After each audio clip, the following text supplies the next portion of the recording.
Did you see me? There's someone in my house! Don't look behind you.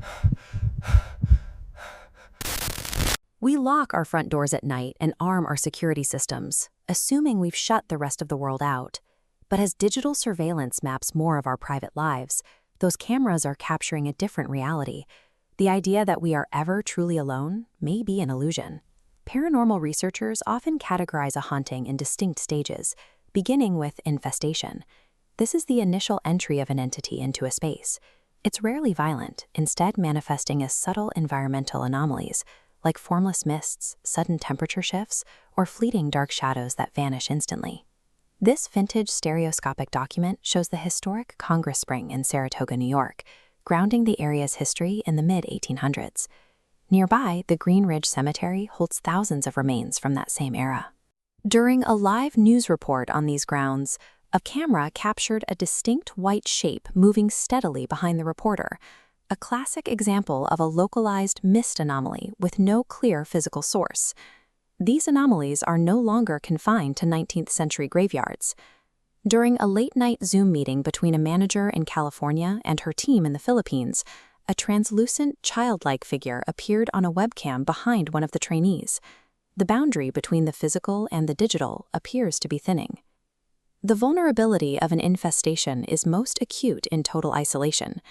A mother who lives alone with her newborn baby recently captured a series of events that began with a sound no parent wants to hear in an empty house. The captured footage records the clear sound of a disembodied laugh, followed immediately by the rapid, rhythmic pitter-patter of what sounds like small feet running quickly through the hallway.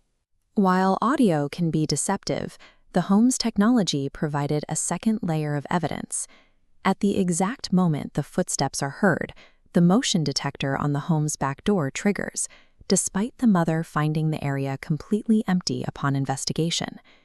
This stage of a haunting works by eroding the psychological security of the home. When these sounds and sensor triggers occur repeatedly without a visible occupant, it suggests a presence that remains just outside the reach of the light. If the activity continues, it may transition into the second stage, oppression.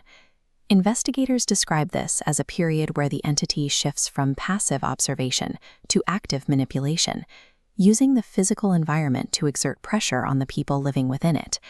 An Italian YouTuber captured this transition while recording a gaming video.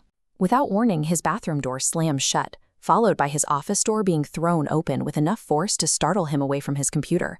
He later found a rocking chair in a separate room swaying violently on its own. In Waco, Texas, another case of escalation began with simple kitchen anomalies.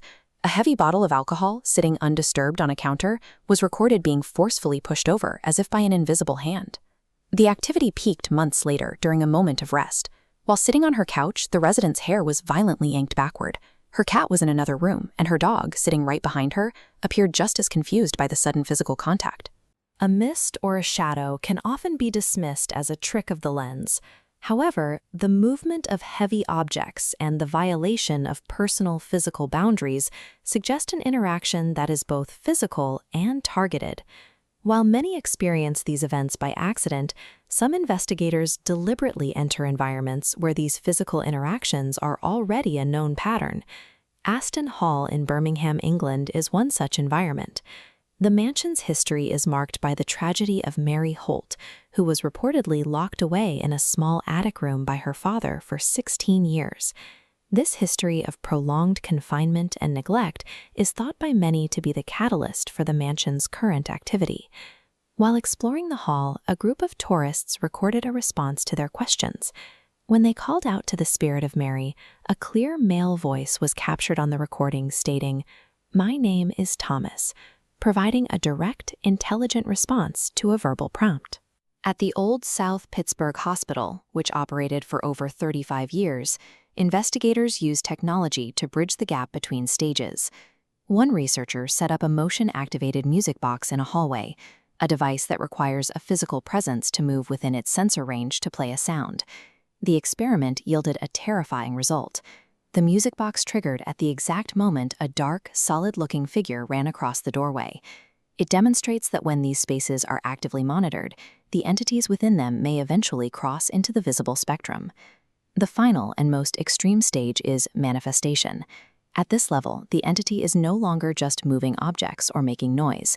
It takes on a visible form and often displays behavior that can only be described as predatory. This shift was documented during an investigation at Ferrari Farms in Nevada. 2 investigators were exploring the pitch-black wilderness near the Truckee River, an area long associated with local legends of a hidden burial site. The escalation began with heavy bipedal footsteps in the undergrowth. As the team moved further into the woods, they recorded the sound of thick branches snapping in a circular pattern around their position, suggesting they were being actively followed. The climax occurred when the camera caught 2 glowing orange eyes reflecting light from the brush. The figure was seen distinctly ducking down, hiding from the light like a human being. This behavior, stalking from the darkness and concealing itself when spotted, aligns with regional accounts of a skinwalker said to roam this land. While these predatory encounters often happen in the wilderness, the final stage can also breach our most private sanctuaries. In a home in Mexico, a resident who had long heard the sounds of a crying child recorded her bedroom closet. The footage shows a physical, childlike hand reaching out from the interior darkness to slowly slide the door open. As our world becomes more saturated with cameras, the evidence suggests that the supernatural isn't just a trick of the light. We are witnessing a persistent presence that has learned how to reach out from the shadows and finally make its presence felt. You shouldn't be here. They're waiting for you next time.